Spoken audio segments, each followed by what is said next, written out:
Please be seated.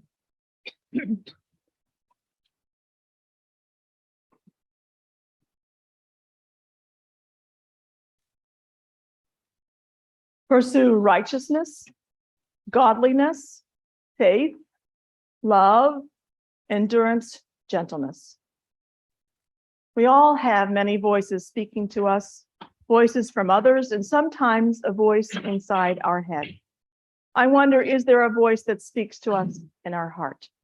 Do we hear God's voice? Today's gospel lesson from Luke follows a chapter of stories about the Good Shepherd, the lost sheep, the lost coin, the prodigal son, the rich man, and his shrewd yet dishonest manager. In the chapter following today's reading, Luke has Jesus speak to his disciples about the stumbling blocks they have in their lives. So we might ask ourselves about the stumbling blocks in our lives. The disciples cry out to Jesus, asking him to increase their faith. Sandwiched in between, we have today's story about the rich man and Lazarus. In this tale, we hear about a complete reversal of fortunes in their lives before and after their deaths, and the chasm between them in their death. Amy Jill Levine wrote about today's parable in her book, The Short Stories of Jesus. She tells us that this is not a story about the afterlife. She says, it is not about final judgment, eternal damnation, or heavenly reward. She suggests some of us really resist taking the parable in literal fashion because we are uncomfortable with a real heaven and a real hell, of harps and halos, devils and pitchforks. She goes on, if Jesus told the story, he is merely playing around with a folk tradition. So what do we do with a story about a rich man dressed in purple cloth, living ostentatiously, who pays no attention while a poor man, Lazarus, lies at his gate, starving, covered in sores, with dogs licking his wounds? In the end, it is not about heaven and hell. It is about how we live our lives in the here and now. Levine's response to the story says, the parable tells us we do not need supernatural revelation to tell us that we have the poor with us. We do not even need the threats of eternal torture. If we cannot see the poor at our gate, on the street, in the appeals made in sermons, in the newspapers, then we are lost. Levine reminds us that those of Jesus' time had the Torah. We have the Gospels, both of which insist we are to love our neighbor, we are to love the stranger. Just as the rich man's brothers had all they needed to live the life they were called to live, so too we have all we need to know about how to live our lives. Levine's question for us then is, will we love? Will we, as we heard in Timothy, will we pursue righteousness, godliness, faith, love, endurance, gentleness? What are the voices we listen to? I have these mantras that I carry around in my head, which I often find myself writing down as I journal. Be still, be kind, be present, choose life, choose joy. And there's one I found years ago which has stuck with me. You have all you need, skills, knowledge to do whatever you need or choose to do. We have all these stories about Jesus, along with the stories that Jesus told his followers.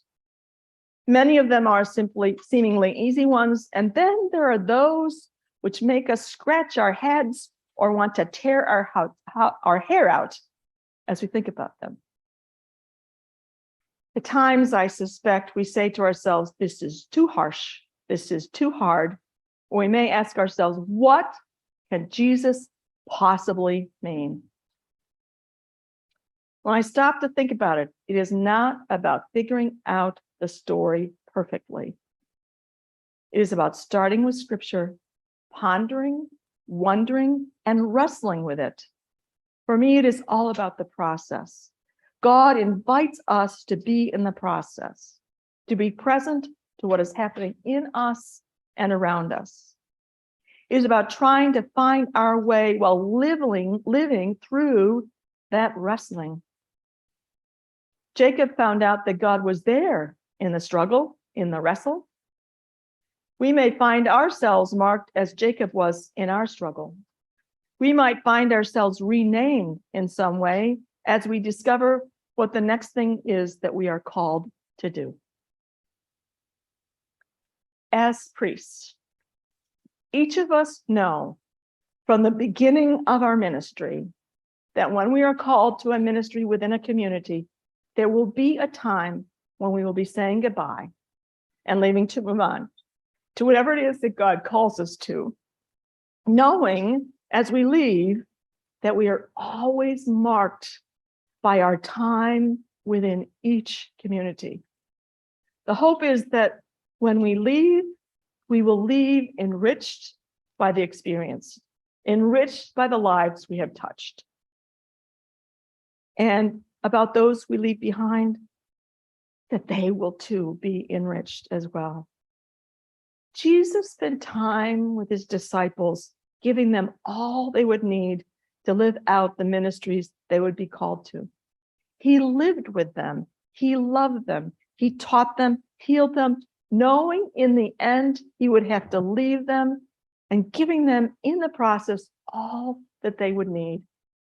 God gives us all we will need as we move forward. As I leave here today, I find myself marked and enriched by our time and ministry together. Now I'm going to start bawling in a few minutes, so I'm just warning. I'm glad this is here. The choir is going to sing a song which I first heard in a stone church in Devon on a Pentecost Sunday, Devon, England. While we were all gathered in the church like this and singing this song, I noticed a small bird flying back and forth amongst the rafters, caught in the space, clearly struggling to find a way out. Then I saw another bird fly to the one struggling. This bird threw to the other and then away and back again, seeming to say, "Follow me." The struggling bird calmed after a time as the song went on around us. Eventually, the second bird led the other to the door an usher had opened, and together out they flew as the song came to its end. The song's words which caught me are, "Be still, for the presence of the Lord, of the Holy One, is here. Be still, for the glory of the Lord is shining all around. Be still, for the power of the Lord is moving in this place." I would like to leave you with a blessing from John O'Donohue, a blessing that I believe is for you and for me. May your new work excite your heart, kindle in your mind creativity, to journey beyond the old limits of all that has become wearisome. It's okay, Augie. It's okay, Augie. I know Augie. He's a friend of mine.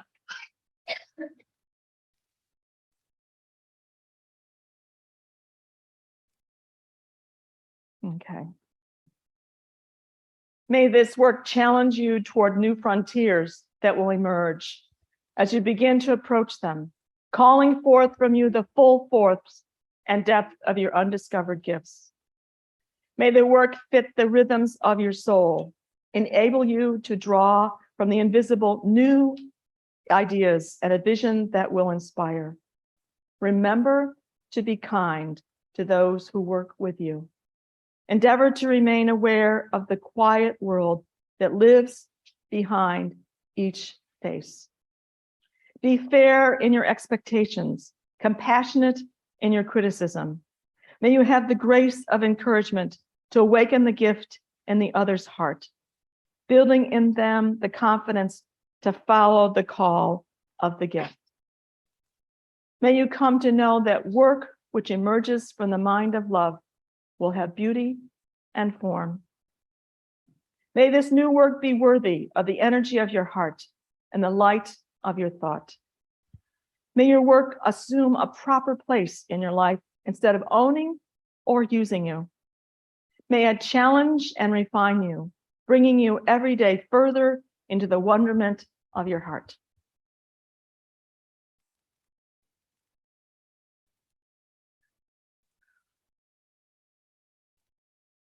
Thank you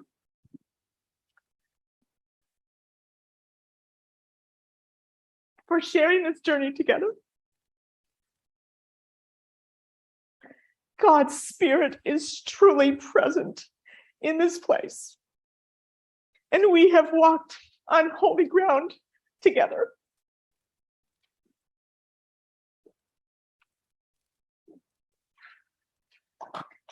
Amen.